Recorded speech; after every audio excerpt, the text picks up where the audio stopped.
And here we go. We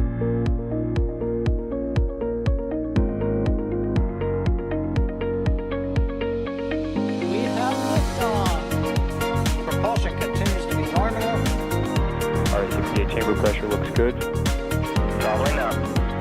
Roger, roger, Atlantis. Water towers fly! Yes! Echo down to nominal. Flight downside FD off. Bring in FD off. Off. It's orange! Oh my god! Oh my god! Décollage. Put that in the big bag, 343 unfolds to go. Indeed. We rise together, back to the moon and beyond. Flare, correct? Yikes. You bet. We don't need any more of these.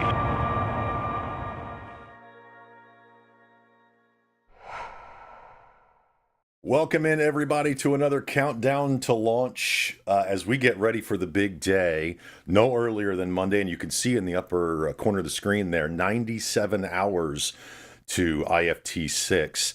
I'm Gene Rowley, your host for today's countdown to launch, and I want to bring in some amazing people from NSF and let them say hello to everybody. Adrian Bile. Hello, everybody. Looking forward to this one. And yes, below 100 hours. That's always it's starting to feel a lot like Starship. So yeah, I'm totally ready for this, and I'm looking forward to hopefully see a launch as early as Monday. It's going to be a lot of fun. And the hair that needs no introduction, Trevor Sesnick, joining us today on Countdown to Launch. Trevor, how do you feel? Yeah, I'm doing awesome. We had booster rollout last night, so now the entire vehicle is at the pad. So things are starting to feel really real, and it is the feeling that we all love, and it's crazy that it launches so close. We've already got some train action going on. We're all excited about what's coming up no earlier than Monday. And again, we're looking at, I believe it's just after 4 o'clock local to talk about that. And here's where we stand. We are obviously the ship rolled out. We saw that here on NSF, and it is currently it came out first, and they parked it behind the tower there, Tower 1. And then the booster rolled out and quickly went up on the OLM. Obviously, it had the protection bags under the nozzles there, so we assume the dance floor is up under there, getting those off. Why do you think why'd they bring the ship out first if they were just going to roll the booster out and put it right on the OLM? I don't understand the logic. You guys? At least my feeling is just the ship was just ready. They were like, Yeah. okay, we have some time right now. We have some SPM teams here. You want to roll out the ship? And then they were ready, and they just did it. And the booster maybe needed like a day or more to get ready, final inspections, and then they did that. But I don't read that much into it. Trevor, you feel any different? No, I fully agree. It's almost certainly just ship happened to be ready. Maybe the ship was ready a day early, maybe the booster was ready a day late. But like you said, it's in the grand scheme of things doesn't matter at all, right? We see booster on OLM, we see ship should be going for that stack anytime at this point. Could be today, could be tomorrow. They have plenty of time to get this thing stacked ahead of Monday's launch attempt. Absolutely. And the full stack is a big milestone that everybody in the NSF community is looking forward to, because that's when we get to reveal the Flight 6 patch. Of course, you can go to shop.nasaspaceflight.com and pre-order it right now. Throw the money out there, see what it looks like, but you're not going to see it until full stack, which hopefully is today. Right, Adrian? It's looking like it. I feel decently confident that it might be today. I mean, they are there. Why not? Why not stack it today? I wouldn't be worried if it's today. Like, even if they stack on Friday, I mean, that's how it goes. I still, Trevor, correct me if I'm wrong, but we still did not see like crazy activity around the FTS. So maybe Correct. we are in for first a round of FTS arming here. Yeah, to my knowledge, we have not seen any FTS work done on either vehicles. So that probably still needs to be done. That process has been drastically accelerated from the first launches. Right on the first launch, we saw them install it, then they would do like fit checks and then unstack, pull the pins, and restack. Now we're expecting that all to be done, and for the next stack of these two vehicles to be the flight stack. Yep, and that's going to be a big time when we get those stacked. But another question, and by the way, you can put your questions in the chat. We're going to get to them in a minute. And thank you guys. I just want to say thank you for becoming your Rat Pack members. Thank you for gifting memberships to NSF. We greatly appreciate all of the support. We're going to get to your questions a little later on the show. But we do want to get in and talk about one of the other aspects of launching rockets, the one that nobody can control, and that's the weather. So I want to bring in Adam Suker. He's the guy with the eye on the sky and the person we call on to explain what a storm slinky is. And we've got him by audio. Adam, are you there? Pretty good. Thanks for taking the time to talk to us. Of course, you're a big part of NSF. Tell us overall forecast for Monday afternoon. What can we expect for the initial attempt for Flight 6? All right, so first graphics up here. This is probably what the majority of public are looking at. You just look at a standard forecast. Like, here it is. I got Monday highlighted there, and we're like, whoa, hang on. Sorry, I have chance to show. now you have. Adam, I think you have to restart from the beginning. The audio at the beginning was a bit cut off. Okay, so once again, here's the forecast that the general public normally comes in and looks for. I got Monday highlighted here, and you're probably looking at it going, hey, 20% chance of showers, mostly sunny. So what's going on there? Breezy day too. We see southeast wind 11 to 21, gust to size 28. So this is the forecast put on by the local National Weather Service office that is in that local area from actually Brownsville. Now, I'm going to try to explain a little more in depth. Why do we have a 20% chance of showers? Why is it only mostly sunny? Meaning there could be clouds, obviously, because it's not full sun.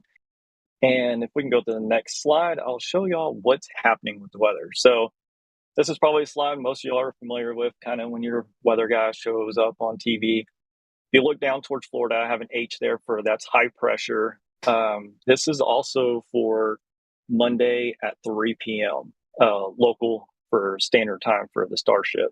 So 1 hour before launch, we actually have up in, if you look into Oklahoma, Kansas, Texas area, you see that I have arrow pointed there at the low pressure. That's a trough coming in, very strong trough. Well, thankful for this high pressure, it's actually hitting the high pressure and bouncing off and going to the northeast. So way down there at the tip edge of Mexico and Texas, where Starbase is, you notice they're kind of far enough south, they're not really in the dynamics of this trough, which is good because there's a lot of wind shear with that trough. So we're kind of in a wake. And if you notice, as you take Starship back into the Gulf of Mexico, it's also pretty quiet out there. We do have Tropical Storm Sarah that formed that should go across Central America, but that should be far enough out and weak enough at the time that I would not believe this should have any impact. But another thing we're looking at is if you look off to the left, I have number 2. That's another trough coming in. So not only do we have trough 1 coming in, that's going to bring a Pacific cold front in close to the area by Tuesday afternoon. It'll be just off to the west of Brownsville and South Padre. But this trough 2 that's coming in is coming in actually basically Tuesday night. So we have a lot of weather that could impact the local forecast for that launch. And if we can go to the next graphic, I'll show you one of the impacts that most people are probably curious with. This is the black line that I have here is a representation of that Pacific cold front.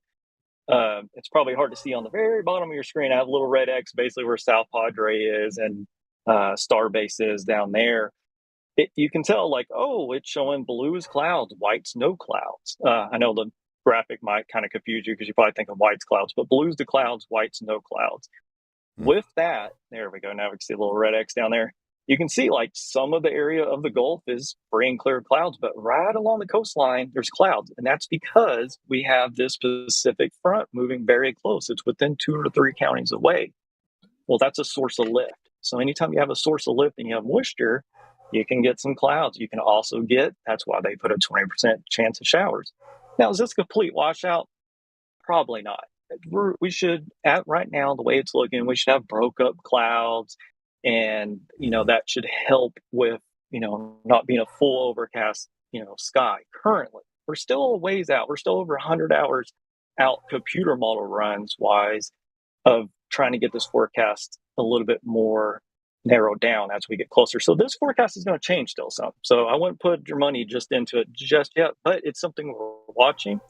If you go to the next graphic, please, I want to show you what the profile. So basically the sounding. So what I have highlighted here in green, this is like as the rocket launches up, this is going up in the atmosphere. So the ground is where you see the very bottom of the graphic start, and up to the top of the graphic, that's as basically the rocket would be going up into the atmosphere. Well, the first thing we're going to look at is I have a little yellow arrow pointed where the red and the green line get real close to each other. That's where we're seeing possible clouds. That's basically a little over 1 kilometer up, a couple thousand feet off the ground. That's those low clouds. So we can have those puffy cumulus clouds. We're just hoping they don't get too thick as that front approaches, because sometimes you can get more bubbling up clouds. We don't want that, because if you're at the ground level looking up, we don't want to have to try to look at the clouds. The next thing is in the blue area that I've circled here, that's when directional change with height. So that's something that SpaceX and any rocket company that's going to launch a rocket's looking at, is they're always worried about the winds as they change as height, because as that rocket goes up, it's going to get hit from different directions with the winds. This, luckily, from what I'm seeing right now, I've compared it, we don't have their exact data of what is threshold and what's not, but I've compared all the other launches, the last 5 launches, and this is still within threshold. So to me, I don't see any problems with wind shear. I cannot say what's happening for the Indian Ocean. I'll be honest, where the splashdown is, unless they have certain criteria to meet out there. I have no earthly idea.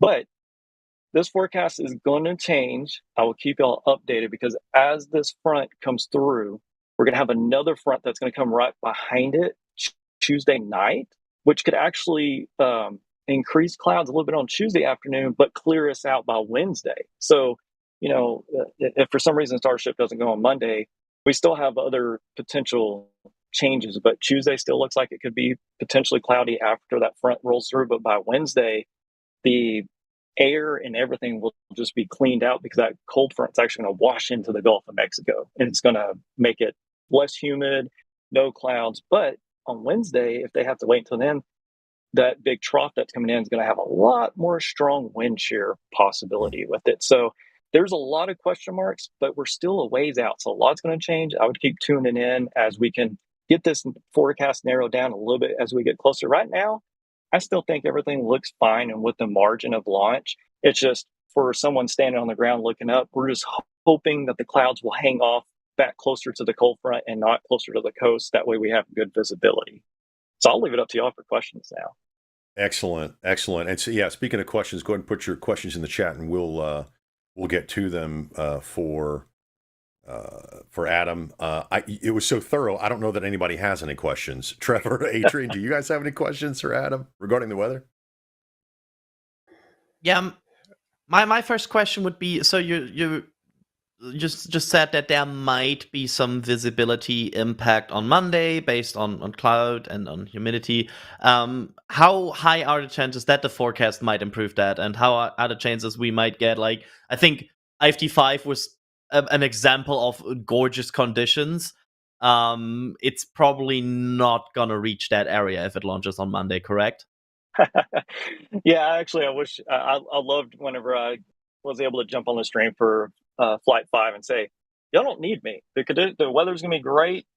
There's no need for me. Just say the forecast is going to be great. I said it one time on the stream, but this one, I have to admit, we have a very complex forecast, because not only do we have trough 1 coming in, we have another trough 2 coming in right behind it, and we have Tropical Storm Sarah that's down in the going to be down coming across Central America, and that could potentially go into the Gulf and pull back towards Florida come Wednesday. So there's so many complicated pieces to the forecast that this thing's going to still change from day to day as we get more computer models on board, because we really need to get under, I call it the 84-hour mark, when we start getting a lot more computer models that we can have more data sets and be able to see a little bit higher resolution of what's possible. So I don't think it'll be Flight 5 where it's just like perfect, but here's the deal.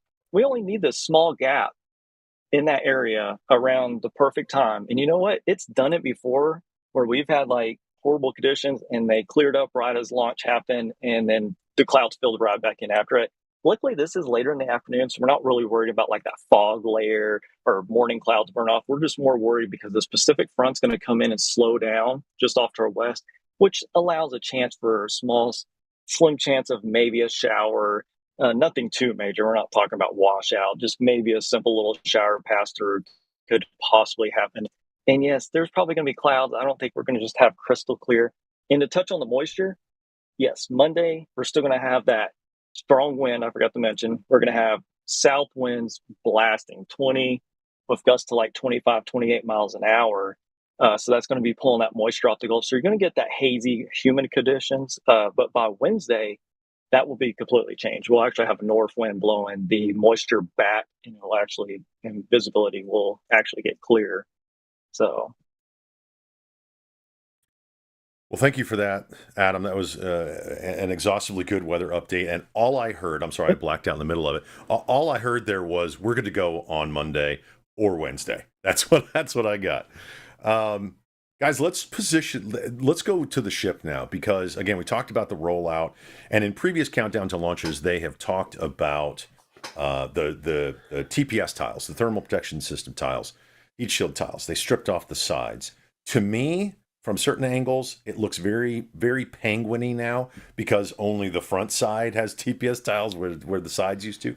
But I noticed something interesting on the rollout video. If you see it, go and check out the rollout replay. It's pretty cool to watch. And I'm going to throw this one to Adrian first.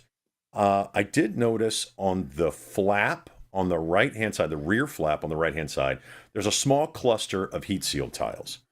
What could they be testing on the back side, or in belly flap position, the top side of the back flap? My feeling is they're testing either some different method of attaching tiles, and they are just using a non-critical area to test it during flight conditions, or they're using a different kind of TPS in general that they are testing there. But in general, that, I don't know. My feeling is that smells like testing. Trevor? Yeah, I think I agree with Adrian. Obviously, on the back of the flaps, there shouldn't be any thermal worries that they have, since they've gotten a few ships through re-entry at this point without the need for any flaps there, or any tiles on the back of the flap. So I would agree it's probably some sort of mounting test. It could be, maybe different spacing between the tiles, maybe different adhesive, different pin style. We don't know. We do know that SpaceX is changing the tiles a little bit on version 2 of ship. SpaceX has talked about that a bit. So it's definitely possible that maybe this is just them getting some flight data for that. But this is all speculation. We unfortunately do not have a good answer. So some of the questions that we're seeing in chat, and by the way, thank you guys so much for the support. The super chats are always welcome. We can't do this without you, and your memberships are very important. And also a lot of store messages coming in. Thank you guys so much for going out and checking. I mean, we've got these knits. They're beautiful. Mine finally came in. I've been talking about it for days. And Adrian has been talking about how well they're made. Guys, I am not a small guy, and this fits absolutely perfectly. Normally, my sleeves don't fit. I'm telling you, this sweater fits me perfectly, and I'm so excited to wear it. But some of the questions that are coming in from the chat are talking about changes to the ship. And I know previous countdown to launch, we've talked about changes to the ship and changes to the booster. But Nick wants to know if they're going to stack the Starship, do some more testing, or are they going to destack? Do they stack it, destack it, or do you think they're going to FTS first, then stack and shoot? Trevor, let's see. What do you think? I think they'll do all FTS work, and the stack that we see will be the stack for launch configuration. I think it would be a huge win for SpaceX if they could get away with stacking the vehicle once, and then have the only destack event be hot staging ring a few minutes into flight. Adrian, you agree with that? Absolutely. I think we have seen over the last few campaigns, one of the biggest optimizations SpaceX has underwent is the optimization of flow. Look at the early boosters. They had so much testing. Everything was tested. Like, we had multiple static fires, multiple spin primes, multiple stacks. I mean, there's still this. I think Alex never will forget the amount of stacking that the first stack has underwent before it flew. So yeah, it's they really try to reduce everything. And I mean, I agree with Trevor. This is like the easiest way to just reduce one stack. Just FTS install, stack it, done. And also, otherwise they kind of get. So if they still want to stack, perform tests, unstack, FTS install, and restack, then we are start to get into the discussion of they really should do this today. Yeah. There was a question earlier in chat about how tall is a full stack, and so if anybody wants to do that with a standard size banana, there you go. We have the calculation for you. Thank you, ChatGPT. Appreciate that. So, thank you. Somebody take a screenshot of that. I can't do it while I'm sitting here. That's the kind of quality information you get from NSF. Is how tall is a full stack? How many bananas is a full stack?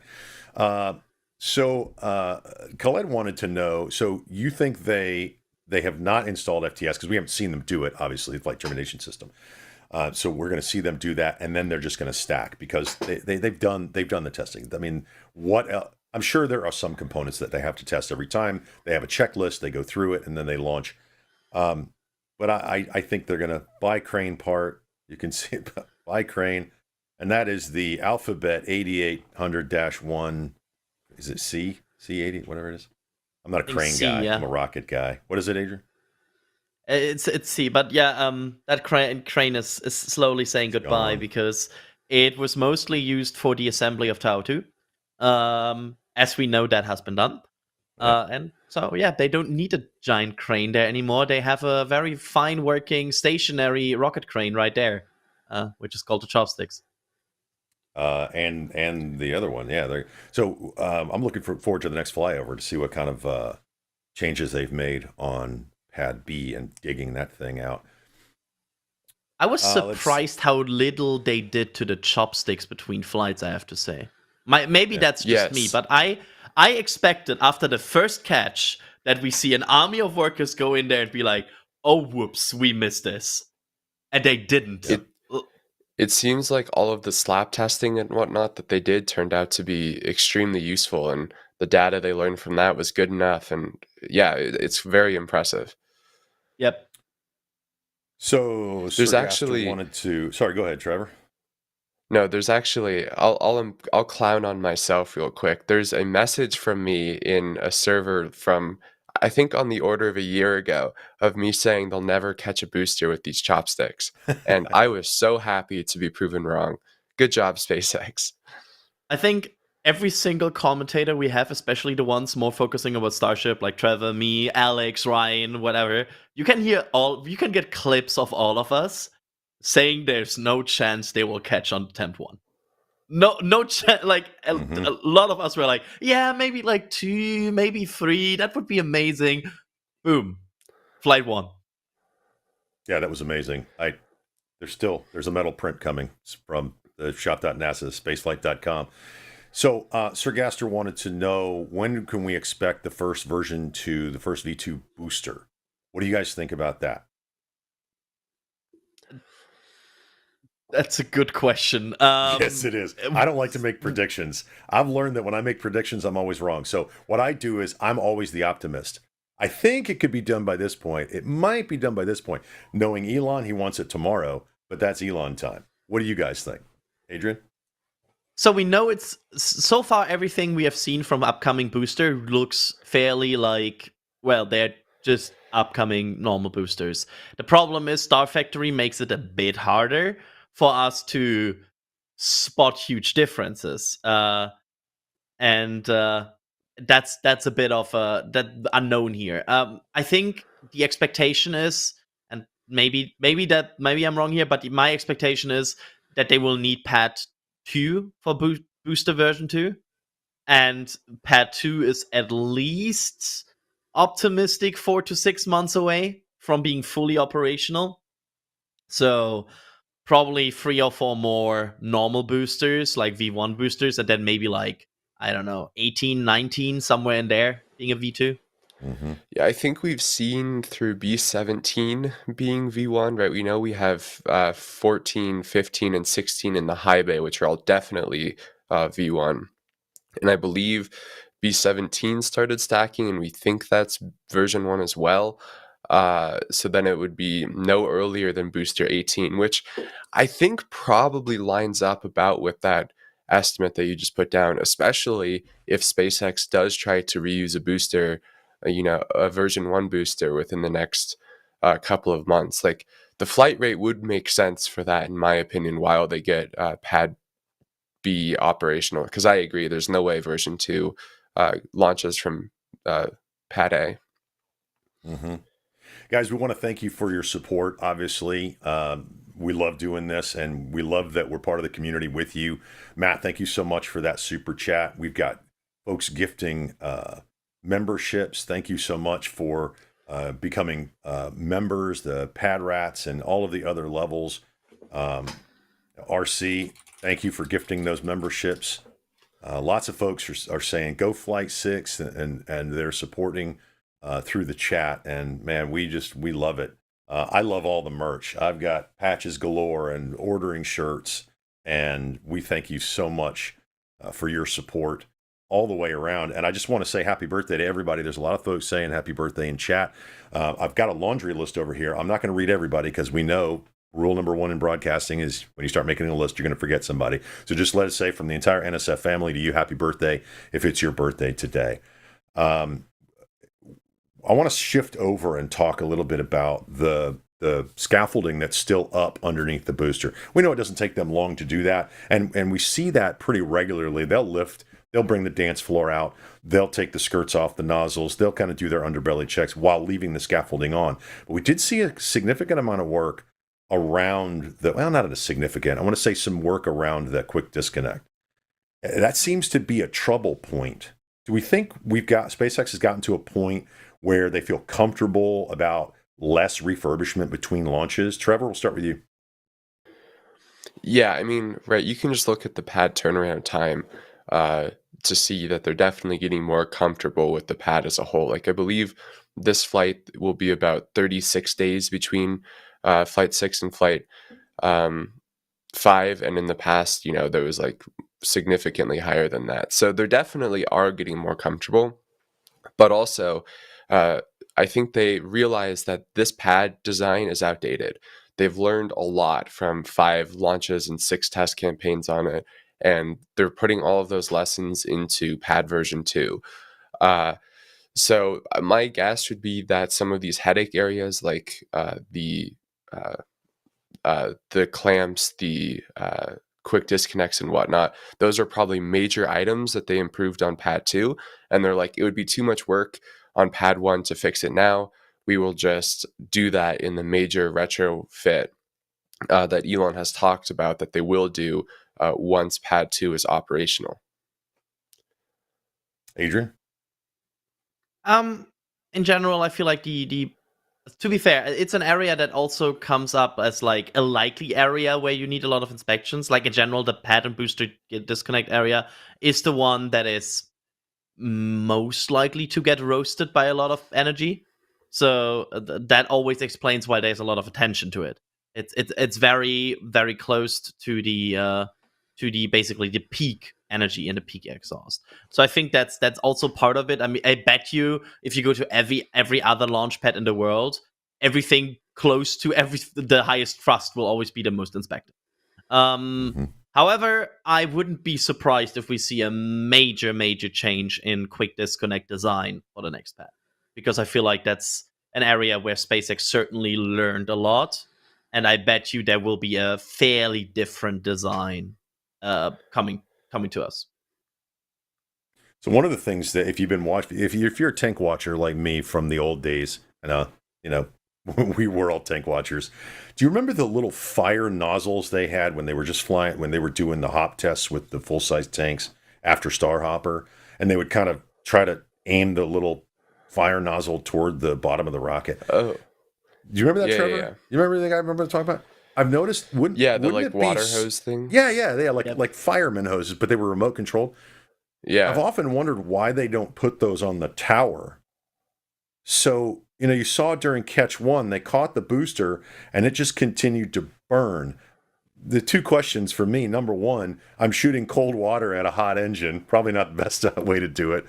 But secondly, why don't they just aim one at the QD hood? If they're using water to cool the plate and the whole OLM, and we know it's an outdated design, but I mean, it just seems like that thing takes a beating both on launch and landing. Adrian, you look like you want to say something. Honestly, after you said why they have a movable water hose on the tower, I was like, yeah, why don't they? That sounds like something that you could have. I wonder if it's hard to like really cross range cover everything that potentially like. Would you expect that your booster QD area starts to caught fire after catch? I'm not sure if they like. It's like hindsight. Yes, it would be great if you have a hose there, but did you expect that area to catch fire? Not sure.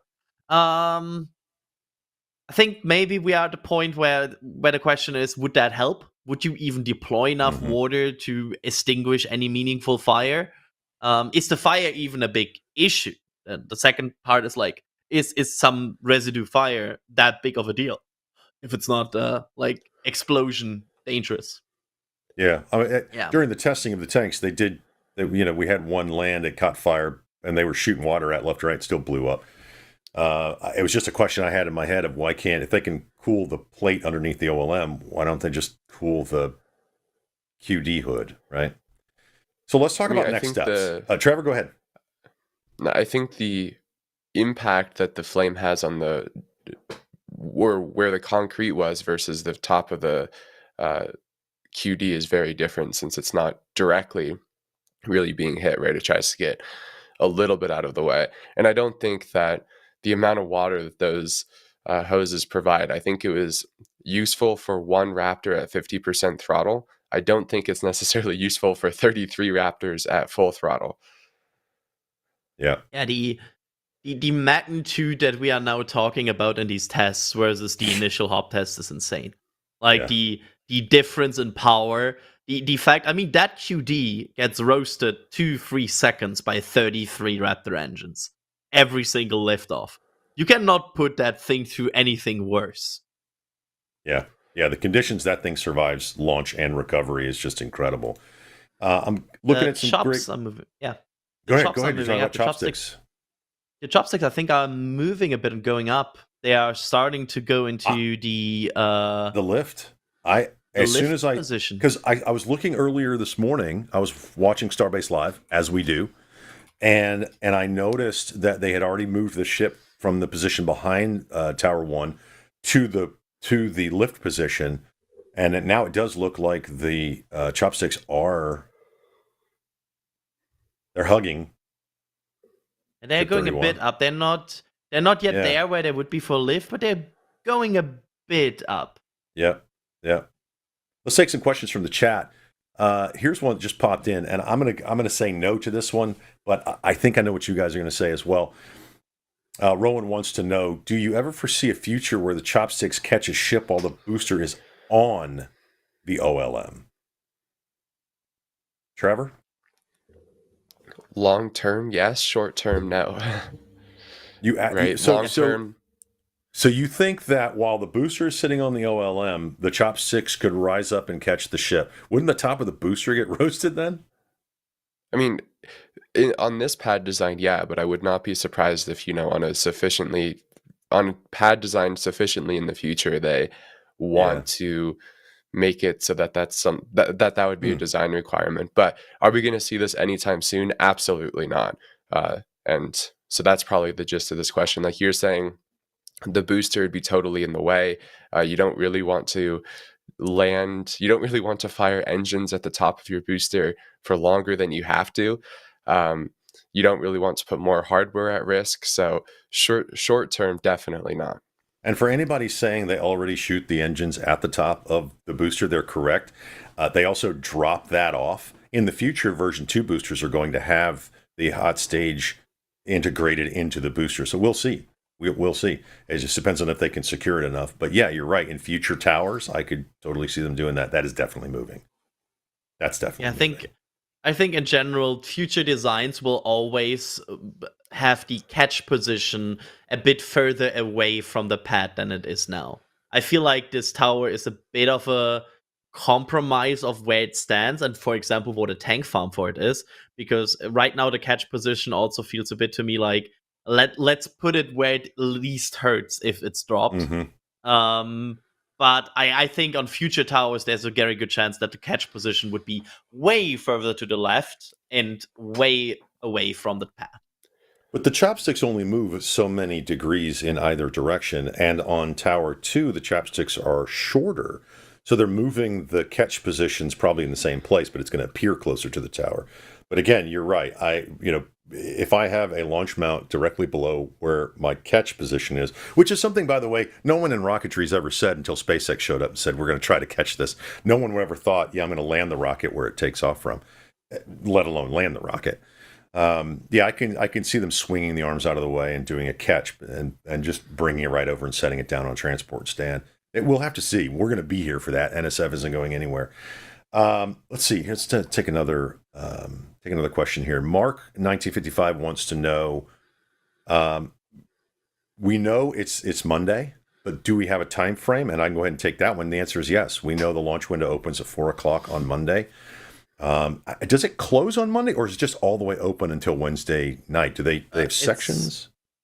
It's a 30-minute launch window on Monday. 30 minutes. According to the SpaceX website, it is a 30-minute window opening at 4 p.m. CT. And usually the launch windows, and based on the NOTAMs we have seen, the launch windows on the next days open at the same time. I'm not sure if the duration is the same time every day. I would have to check that. The duration has been a lot more consistent recently. So for the initial test flights, right, the window fluctuated from being like a few hours long to sometimes like half an hour and whatnot. But now that SpaceX has more confidence with this vehicle, they seem to only really need the 30-minute window, because what that window allows them to do is if they target the start of the window and have to use that T-minus 40-second hold point for any reason, they can hold at that T-minus 40-second hold point for about half an hour. So then, boom, there's the launch window, lets them work through issues.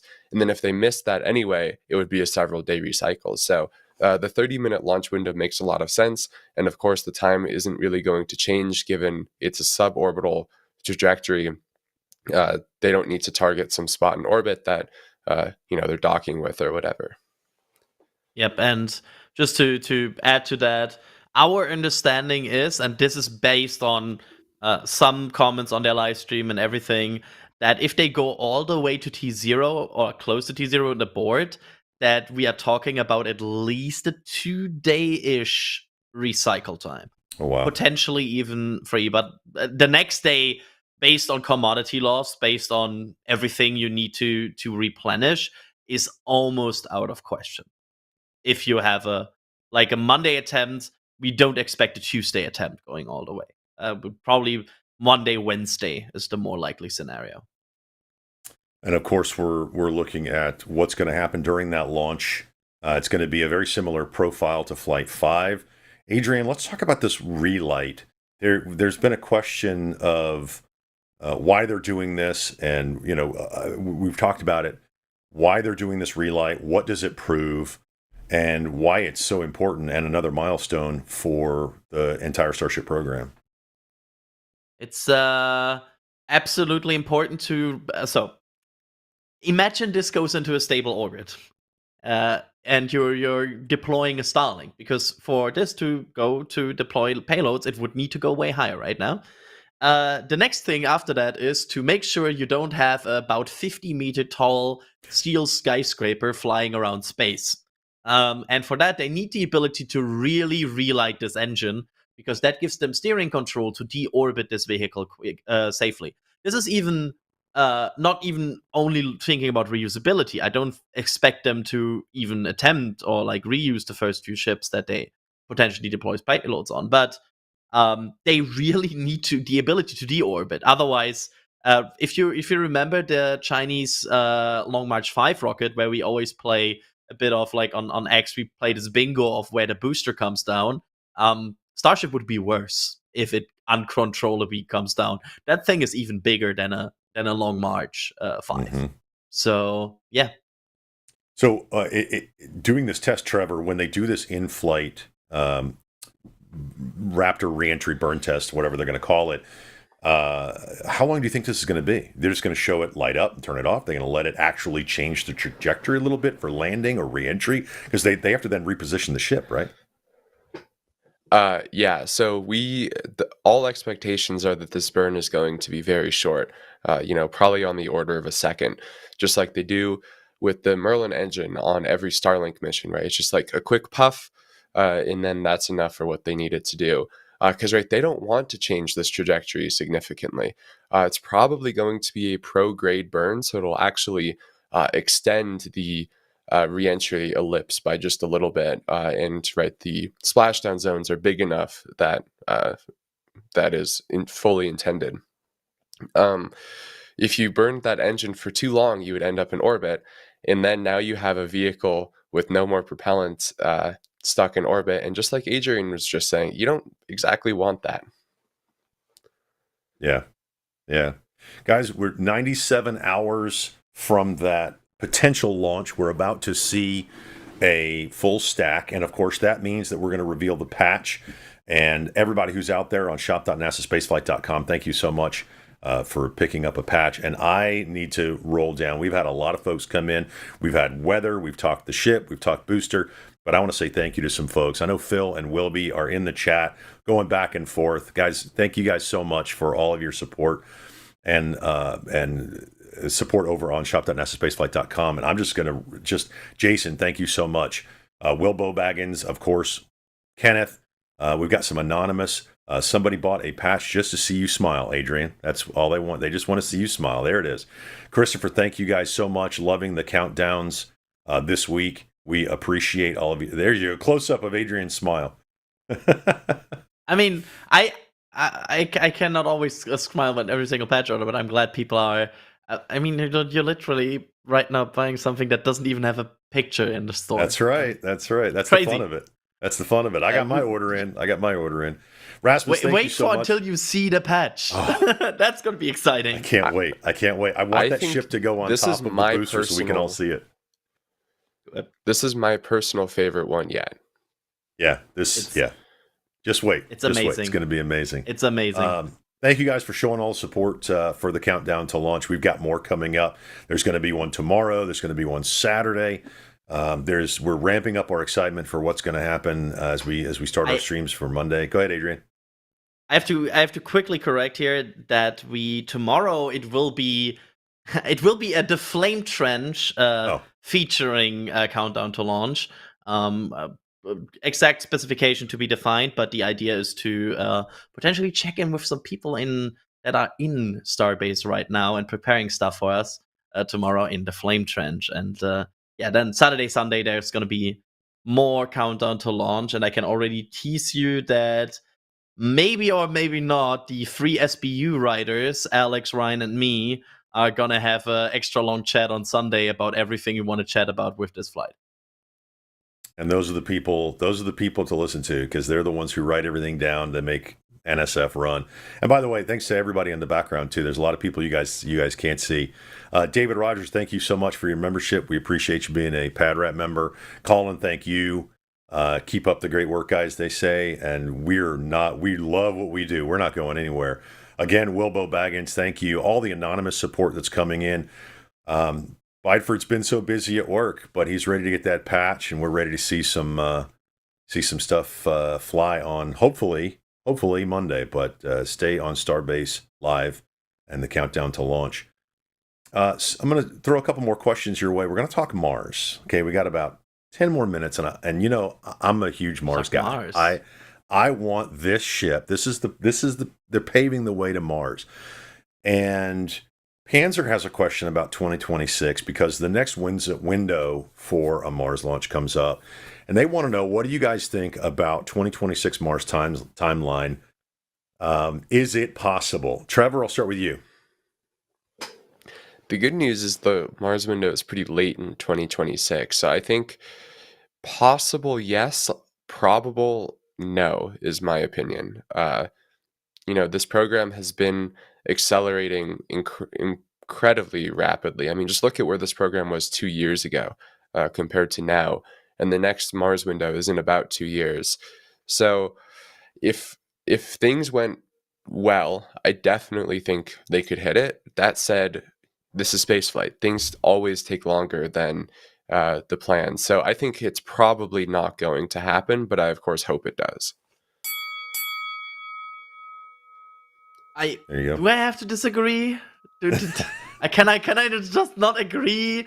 I honestly no. I can't. I will stay true to my answer here. I totally agree. It's gonna be it's quite a lot you have to get until there, and also it's a lot of resources you have to commit. The amount of tanker flights you would need to commit to even get to Mars with an uncrewed Starship. That's a lot of cadence you commit to something that is not under a contract. And right now they have a lot of missions under contract with this mission, talking more from the business perspective here. But so, for example, would NASA be super happy if Artemis, for example, needs flight cadence and they fly some empty Starship to Mars? Not sure. Probably not that excited. I think NASA would be happy.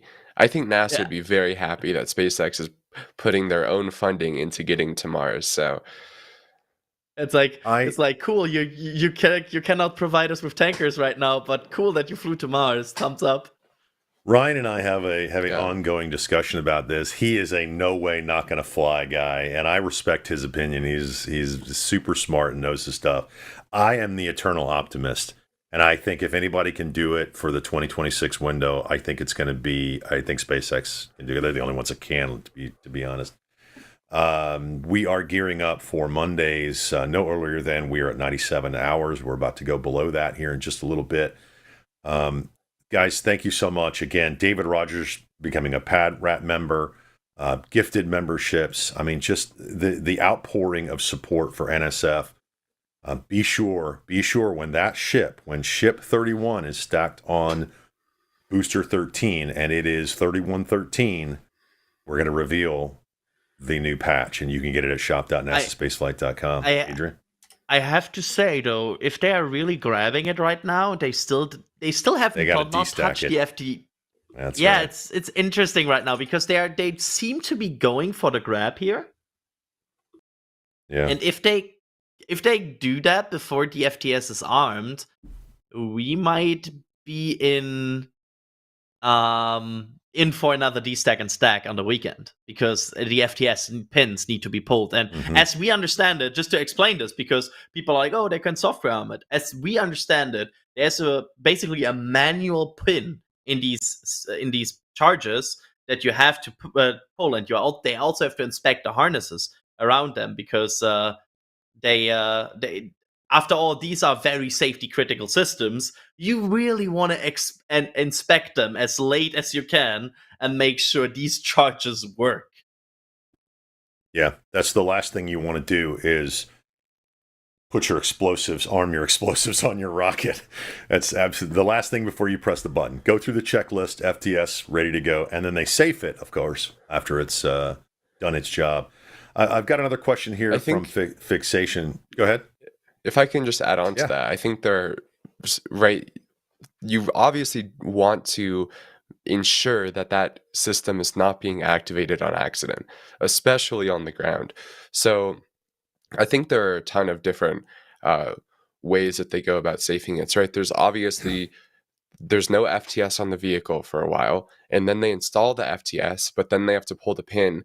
And then even once that has been done, there's an inhibitor, I believe, on the quick disconnect that helps prevent an accidental triggering. And then there's all the software safety aspects that they add on. So they go out of their way to make 100% sure that nothing is accidentally happening with that FTS system that they do not want. Yeah, absolutely agreed. Absolutely agreed. Fixation wants to know, will Ryan have maps for Flight 6? Yes. The answer is yes. You can always count Answer on is Ryan for maps. Mr. Map is carrying maps as Yep. Yep. We got some another question coming in. Do you guys think Flight 7 will happen before January 1st, 2025? I think I know the answer to No. that one. Yeah, no. No. We're talking flight. We're talking version 2 ship. It's got to have a lot of testing. I mean, what we've just had engines installed. Earlier this week? Were they? even if you assume that the flight, like if they roll out to Massey's next week, maybe static fire before the end of November, that just leaves them like a month to fully get this vehicle ready. Also, static fire the booster for that next vehicle, get that all integrated, and we are talking about a totally new V2 Starship. And then we are also in the situation. I get it when it's payload, but I don't think SpaceX workers would be exceptionally pleased to launch over Christmas for a launch that also could just happen in the first or second week of January. Yeah. Trevor, thoughts? And no, sorry, just I have to add quickly, Kevin, they will not fly Ship 26 in the meantime. Go ahead, Trevor. So SpaceX has launched on December 22nd. That was actually the first landing of Falcon. It's December 23rd, December 24th, December 28th, 29th, and 30th. So they have historically taken Christmas off. That said, we all know when Elon wants something done sufficiently badly, he will send out an email asking for work to be done over those holidays. I think we all remember the 2021 Raptor email that got sent out. Yep. Yep. Harry's ready for another clean. Harry's ready for another clean catch. We are all ready for another clean catch and a beautiful daylight ship entry. I cannot wait to see the video of that. Thank you. Go ahead. It's gonna be interesting because remember remember SN8. Remember how we all were like, oh, SN8 got so close. They're like SN8 created a lot of hype in the first landing attempt. And then we learned the harsh reality that landing a ship for it back then was also harder than expected. Mm-hmm. I think they still I think the likely scenario is SpaceX has a good understanding of this booster and they will replicate this over and over again. However, temper your expectations. There's also a very good chance that the second attempt doesn't go as planned. And that's not out of the question. Yep. And that's also normal and okay to happen. Even if this thing aborts and doesn't go for the catch, that's okay. That's still a very valid thing to learn. As even Jack Falcon says, more data, has more its better. problem. I mean, even Falcon has its problems after 300 and whatever flights. So yeah. The one thing everybody needs to accept is there will be a super heavy landing that fails. Quote me on that. But at some point in this life of this rocket, a super heavy landing will not go as planned. Are you going to make a sweater? No. It goes back to the Elon quote of, if you're not failing, you're not pushing hard enough, or whatever the exact quote is. So they will. I 100% agree with Adrian. We will see a booster impact chopsticks at some point, not be caught perfectly right, abort, whatever, and that's fine. Same goes for the ship, by the way. We have the ship that now has heat shields reduced, and they go for a higher angle of attack with the flaps. There's a good chance they don't make this re-entry. But that's okay. They're pushing the envelope. They want to find out where the area is where they shouldn't push. And if they find it, they're like, yep, there it was. I think that's a really good point, and we should set expectations accordingly, that there's a very good chance that this reentry does not go to plan, right? There's the angle of attack differences that you were mentioning. There's the fact that they removed hundreds, if not thousands, of heat shield tiles. The fact that they have aluminium tiles on some nose cone areas and whatnot, less ablative material added underneath. So this is not the incredibly robust heat shield that we saw on the last flight. And this has the very high chance that it could, I don't know about very high, but it definitely has a chance that this ship could not make it through re-entry. And if that happens, that's fine. They're learning. There's no payload on board. They're getting data. That's what matters. I agree. So thank you guys for all the support. Keep putting the questions in. We're gonna go through a lot more of these questions, and if I didn't get to you, I apologize. We only have so much time. But what about the propellant transfer? When do you guys think that's going to happen? Is it going to be 2025? Yeah, it has to. Honestly, it has to. If propellant transfer doesn't happen in 2025, or at least gets close to it, Artemis will start to get into a scheduling from all the other scheduling problems that Artemis might have. The Starship side of Artemis would also be in trouble because they need to at some point get to that, and if they don't complete at least partial testing of the propellant transfer by the end of 2025, you're probably not making a moon landing by 2026. I guess I'm supposed to disagree with you, but I fully agree. I think we're probably going to see it next year. I mean, just look again this year how far SpaceX has came. I honestly think if you would have asked a lot of us commentators at the beginning of the year, after Flight 2 last year, of how far do you think SpaceX will make this year? I don't think many of us would have said that they're going to catch a booster.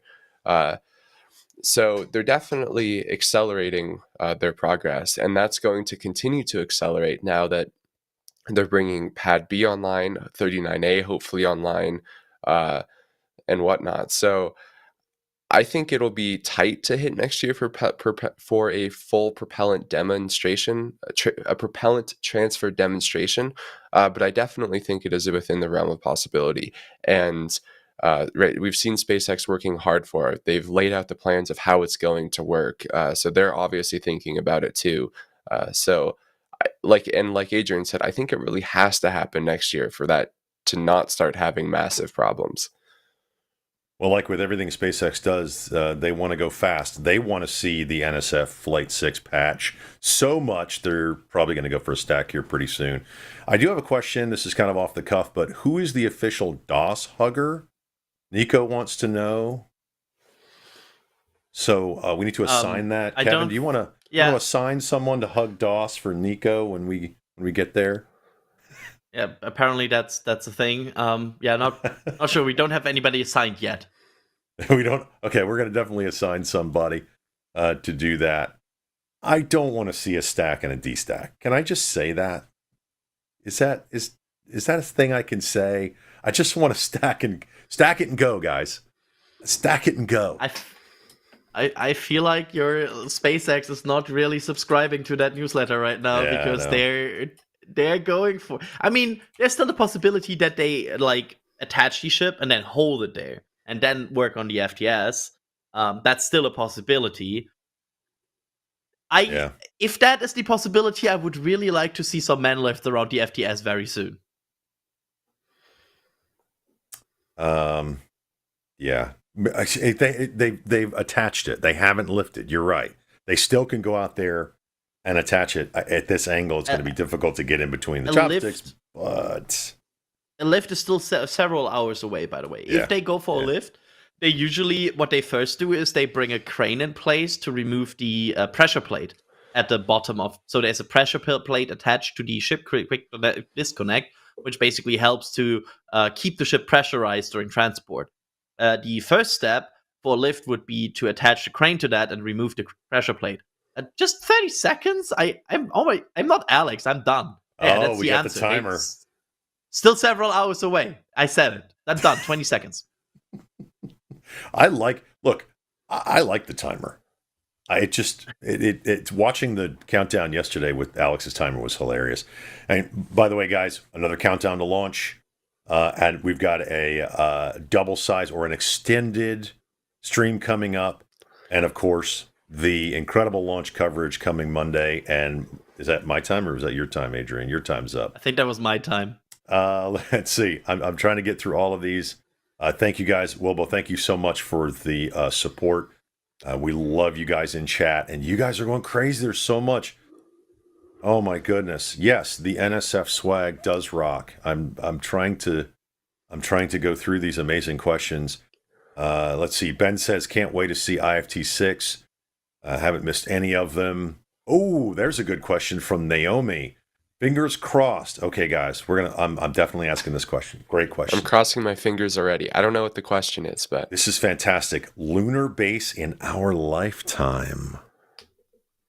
Yes. What do you think? You think yes? Yes. Like a research base. It depends on the word base. Are we living there, or is it like the ISS I was going, on the it moon? depends on the word lifetime, but that works too. If there's not a lunar base within my lifetime, I'm going to be so depressed.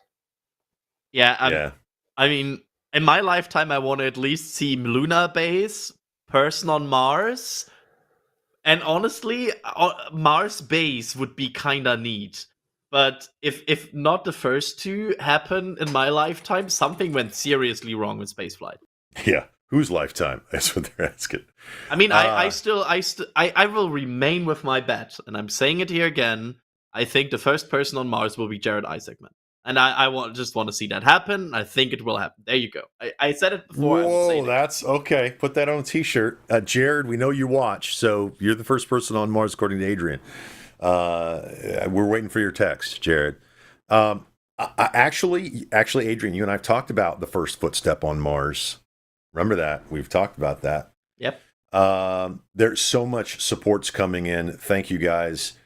There was a question about the QD about they're going to have some type of quick disconnect for the ship propellant transfer next year. Now, we're thinking ahead. Does that expand and retract just like a QD arm? Does it, or is it? You think it's fixed? There's already an inlet on the ship. Can they put two ships together using that existing technology? Adrian, what do you think? I think it will be some sort of pressure differential. Just like you will just use the pressure differential to mostly propel that. I'm honestly, like pumps and valves and everything like that, not my expertise. I will fully admit that. And that's like propellant transfer in space sounds like magic to me. Yeah, Trevor? I think there are various levels of magic. Like, it's magical, like valves and pumps and whatnot, like for water at a home scale, it's like, okay, this is like, I can understand this. And then it's like the amount of water that you would need to like fill up Starship is like, wow, that's impressive. And then it's like the fact that has to be done with propellant that is negative 200 and whatever degrees centigrade. It's like, wow, that's a harder problem. Now doing that in space is like, yeah. Crazy. It's 4 layers deep magic. Yeah. So engineering wise, I think there's a couple ways they could do it, right? They already have ullage gas, so they can pressurize. The problem is obviously 0G. That's still, you can pressurize all you want, but the propellant's still floating around to give it a little forward thrust, and now we've got the propellant pressurized tank at one end of the vehicle. The other one is spin gravity. I'm not sure what that's going to do for anything that's in the tank, because the way people think, when you start spinning something on Earth, it goes to the outside. Well, in space, it just stays where it is, and the Starship will revolve around it. So they're going to have to give it some type of forward momentum to settle the tanks. And by the way, there are a lot smarter people figuring it out than the three of us right now. But I think there are a couple ways they could do it. I don't think that's going to be a big deal. There are probably lots and lots of physics and engineers figuring it out right now, just waiting to do it. They got to get two ships in orbit, Target and Chaser. So that will be a heck of a stream and a lot of fun to do. Guys, thank you one last time. Adrian, Trevor, thank you guys for joining us in commentary for Countdown to Launch today. Remember to tune in tomorrow, Countdown to Launch right here on NSF. Be sure to tune in Starbase Live, Space Coast Live for all the Starlink missions, both from Vanderbilt and also Vandenberg, and also the Space Coast. I'm Gene Rowley, your host. That's Adrian Bile. That's Trevor Sesnick. Thank you guys for joining us, and thank you for all the support. Go out there to shop.nasaspaceflight.com, order your patch. It looks like we're going to have a stack, and you're going to get a look at an amazing patch. From everybody at NSF, guys, thank you so much for tuning in today. We'll see you tomorrow at Countdown to Launch. Have a great day. And here we go.